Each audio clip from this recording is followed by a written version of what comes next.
Hello everyone and welcome to our I Pick My Butt video. Today we're playing Creatures of Aether, and this is a game that showed up in my new game section on my iPhone.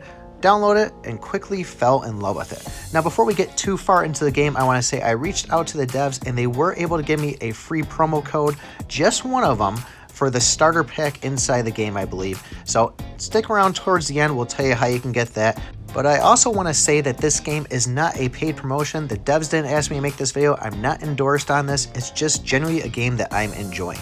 Now the way the game is played, you can see we can put up to 8 cards. Each one has a red number underneath that, and we need to have that below 20 power on it. Now the cards themselves have 4 numbers on them. You can see them kind of top, left, right, and bottom. We're going to place these on the board, and if our number is higher than our enemy's number, then we're going to take over that card. Now, if the enemy plays a card that's below ours, we don't get to take over that card. They just don't get to take over ours. Now, we also have rivals in this, which is one main card per deck that has a special ability. Now, mine, for example, is going to wipe out all these power-ups that you see on the board. In my enemy's rival, you're going to see them take over the card above it. And once it does that, well, if that one's stronger than the next one, it's going to take over that one too. And if that one's strong enough, it'll take over the next one also. So kind of a chain effect. The nice thing is though, even though they took over my card, there's still a spot open that I can take that one back. And you can do this until all sides are actually closed up by other cards or a wall. Another thing that makes this game interesting is the tile power-ups. Now each card has one of 4 elementals down the bottom right hand corner, and if you place a card on that elemental, you'll get whatever that bonus is, a +3 or +1.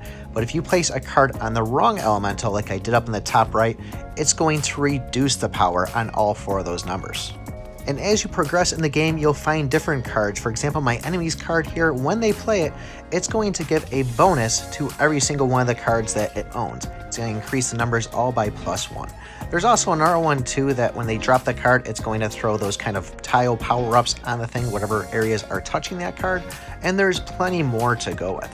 But let me show you one of the really cool things I like about this game. The game itself has what they call dungeons, and these are kind of like fun little maps where you can spend 20 minutes or so working your way through them. There is 3, but one of them does need to get unlocked with the battle pass, but this is the layout right here.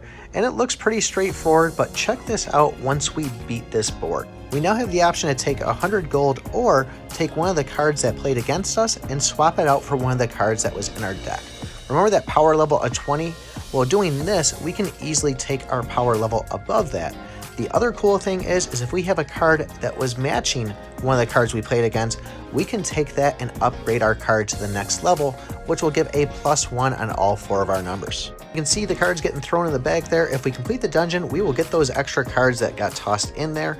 But every dungeon also has a key. We can go grab that, and if we make our way over to the locked door, we can unlock whatever is behind it. In this situation, it's a chest, and it looks like this chest is actually going to give us a couple of gold coins, but it's going to give us a number of cards. Now, I think there's about 160 different cards inside the game, and you do need a number of them to actually level up. Another cool thing is there's the dungeon safe, and what we get to do here is pick one of the 8 bundles of cards. That'll get thrown in the safe.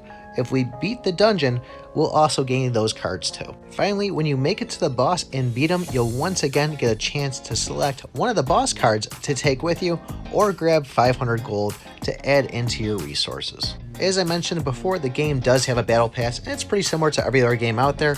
1 row for free and 1 for the paid version of it. But it also has a kind of a leveling system here. I've seen it before on Clash Royale, where as you progress further up in ranks, you then have a chance to get free gear and free items out of stuff. Alright, you're still watching, which means you probably want to know about that promo code I mentioned in the beginning. All I want you to do is when you post down in the comments, just add the words "I want it." And I'll stop back in a couple of days, pick somebody, and then just hit you up through YouTube. Other than that, guys, though, I really recommend you download this game if you like strategy style. I'm having a blast with it. I can't put it down. I want to level up these cards. I just can't get gold fast enough, and I'm going to try not to spend money, but I think I am going to purchase that battle pass. But let me know your thoughts. I'd love to hear them. Don't forget, like, subscribe, and remember, I pick my butt.